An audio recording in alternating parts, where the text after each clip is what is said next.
Okay. All right. Well, good morning, everyone. It's my pleasure to introduce Veronica today. And Veronica is a recent graduate with a degree, sorry, a recent Wilfrid Laurier University graduate with a degree in archaeology and heritage studies. And Veronica began working at the Adelaide Hunter Hoodless homestead last summer through the Young Canada Works program. And it says she's thrilled to be back in the same role this year as a museum and archival assistant.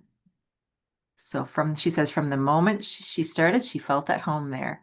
And the position has given her invaluable hands-on experience, cataloging and curating artifacts, engaging with the local community, and sharing her passion for history and social activism.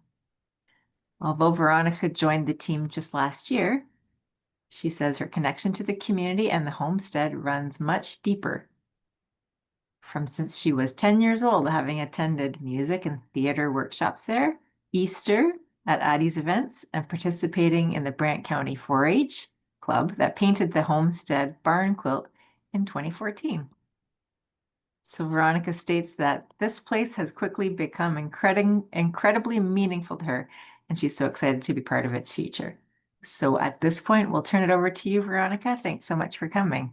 Perfect. Thank you all so much for having me. I'm super excited to share the story and a little bit of the life and legacy of Adelaide Hunter Hoodless. So I'm going to get right into that. So we will start off with just a basic overview so that you know how this presentation is going to go, starting off with some of Adelaide's early life and rural influences, moving on to her advocacy for women's education and domestic sciences, into her organizational impact. As some of you may know, she was largely influential in the establishment of many meaningful Canadian and international organizations. And then finally, we'll talk about her lasting impact and her enduring legacy throughout Canada and all of the world. So, starting off with early life and rural influence. Adelaide Sophia Hunter was born in 1858 into this homestead, which I sit in today, to a home of 12 children, which was not atypical, but would have been a busy household. Only 4 months after she was born, her father, David Hunter, passed away, leaving her mother, Jane Hamilton Hunter, to manage the farm, family, and homestead all on her own. It's very likely that Jane, no doubt, provided Adelaide with a powerful role model for the woman that she would eventually grow up to become. She attended a local one-room schoolhouse, the German School, which is just one concession down from where we're located, and later went to live with her married older sister, Elizabeth, and attended a ladies' college in Cairnsville, which is located just outside of Brant County, or Brantford. She grew up in a fairly typical mid-19th century farm, helping her mother with household chores and typical activities of the homestead. She would have known quite little about the role of germs in spreading disease or how modern technologies might have lightened her load. And although very few intimate details are known about her early life, it is likely that this rural homestead environment did have a large impact on influencing her mission towards domestic reform. Livestock and outdoor privies were something that was ever present. Water was drawn directly from the well and never tested for impurities, and milk was often drinking directly from the cow without any form of refrigeration, pasteurization, or proper storage at all. In 1881, Adelaide had grown up, attended the girls' college, and then eventually met John Hoodless. He was the heir to a successful furniture manufacturing company and a well-known conservative politician. They were married that year, or a few years after they had met, and following this, they moved to the city in Hamilton, and she would have gone from living this very rural domestic life to a more comfortable urban lifestyle, and would have come to rely on more commercial businesses to provide her with resources such as water, milk, and whatnot, things that in her early life she would have been producing herself or getting from the homestead. In this new world, she saw childhood death and illness fairly as a similar occurrence to how it was in her rural homestead life, with mothers and women often very powerless to control these unregulated industries of domestic production. She felt very strongly that women at home needed a voice, they needed to be heard, and they needed to be taken seriously in a governmental level, in a regulatory level. In 1889, tragedy struck the Hoodless family as their youngest son, John Harold, died suddenly of something which was termed summer complaint. This nonspecific digestive illness was largely linked to the consumption of bacteria in unpasteurized and improperly stored milk. What we now know is that her son actually passed from bacterial meningitis, but again, that is something that could be directly linked to that improper storage and non-pasteurization. Adelaide, like many of her contemporaries, saw a solution to this problem in the application of modern science, as well as in the organization of women. So that was sort of an introduction to how she got her start in this mission towards reforming the domestic science field and pushing for women to have access to education. So from there, we'll jump into more of her direct activism. So after her son's death in the 1890s, Adelaide became an increasingly active leader and member of movements throughout Ontario to promote women's organizations. Most specifically, she was the second president of the newly founded YWCA, the Young Women's Christian Association. And as that second president, she attended the 1893 Women's Congress in Chicago. Afterwards, she relayed to news reporters and the people of Canada how we were the only nation, or one of the only nations, without representation through an official body of women. That same year, as some of you may know, her and Lady Aberdeen then worked together to officially establish the Canadian National Council of Women, of which she was appointed treasurer. It was only a few years after that that her and Lady Aberdeen also worked together to establish the Second Order of the Victorian Order of Nurses. And this movement was used to distribute healthcare and proper medical supplies to rural and remote communities across Canada. So after sort of getting her beginnings in public activism and pushing for a change in social opinions regarding women, she began to campaign most specifically for education. So she targeted particularly young girls, and her primary idea was to implement the practical application of domestic science teachings into public classrooms so that women and girls would have skills they felt they could really use. It was met with resistance. As many of you may know, women were allowed to be educated, but it wasn't seen as necessary for many women.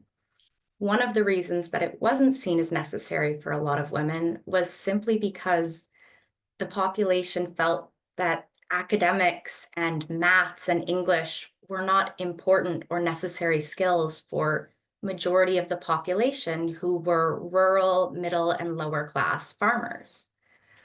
Adelaide's mission to further allow women into schools and to have this become a better accepted idea suggested that practical skills, which were now being taught to boys, such as trades and mechanics, would be taught to girls, but rather domestic sciences. So with that mission, between the years of 1894 and 1897, she gave over 60 addresses to educational officials, politicians, YWCA members, and all sorts of organizations just to gain sort of momentum for this movement. Although Adelaide did strive to uplift women and girls through this educational reform, she did maintain a fairly traditional perspective on the roles of women in larger society. She is known to have directly opposed women's suffrage and attracted some harsh critique through her assertion that women's primary purpose was really in her maternal role. And although this perspective is not something that we really go along with today, it was a more palatable form of feminism, which allowed Adelaide to really garner the support of wealthy industrialists and some more cautious educational officials who felt that women did still belong in the homemaker position, but that this sort of education allowed them to stay in that position while also being benefited with access to learning new skills and just having access to modern technologies and science. So she began to see some real success in her movement in the late 1890s and early 1900s, primarily with the support of Ontario Minister of Education, George William Ross. He, in 1898, commissioned her to write the first ever Canadian textbook on the subject, which is called the Public School Household Science or Domestic Science Textbook. And this covered topics from the spread of germs and diseases to things like proper preservation and storage of fruits, vegetables, and roots from harvest season.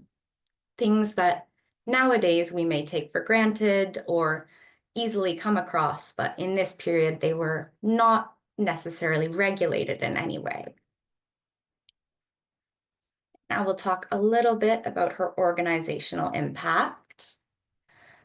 One of the most prominent organizations that Adelaide was involved with, which again, some of you had mentioned, was the Women's Institute.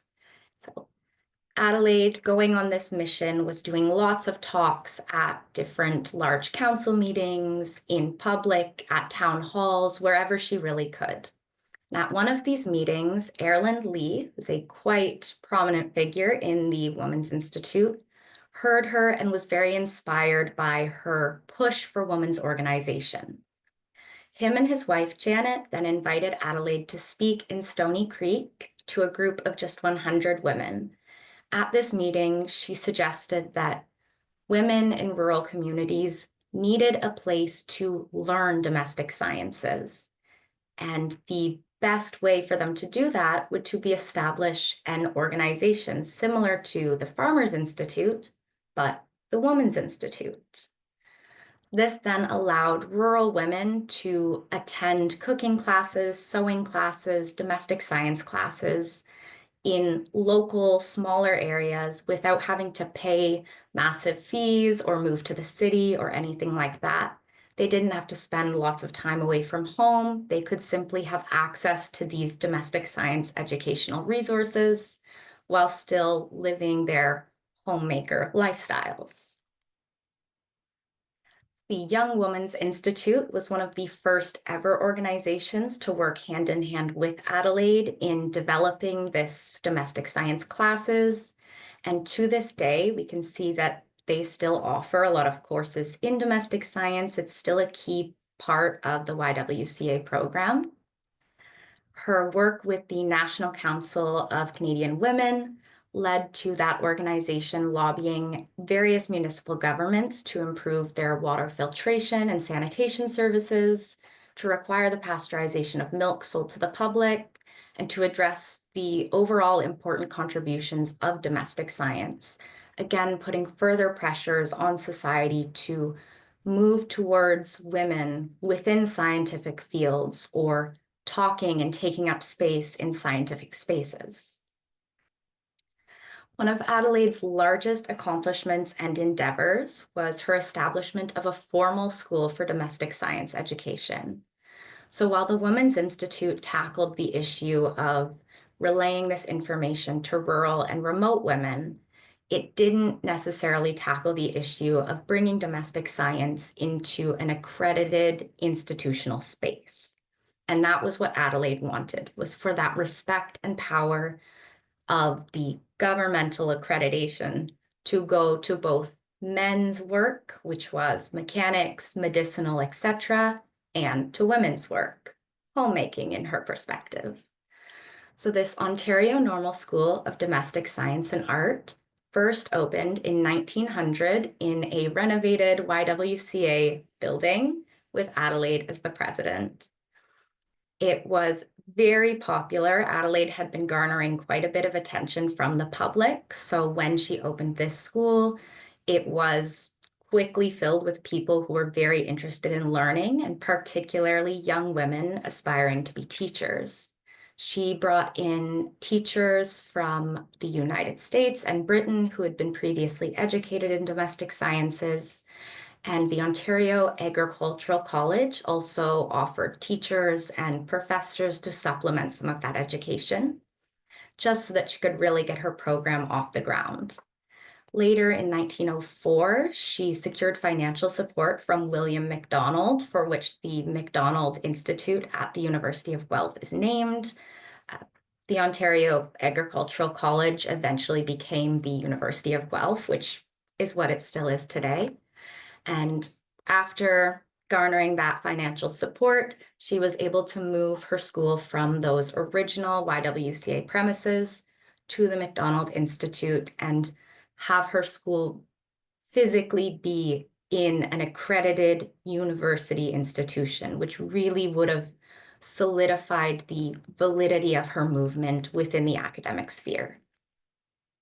So now we'll talk just about the lasting impact and how all of this work she did in a very short period of her life actually impacted our society and women today.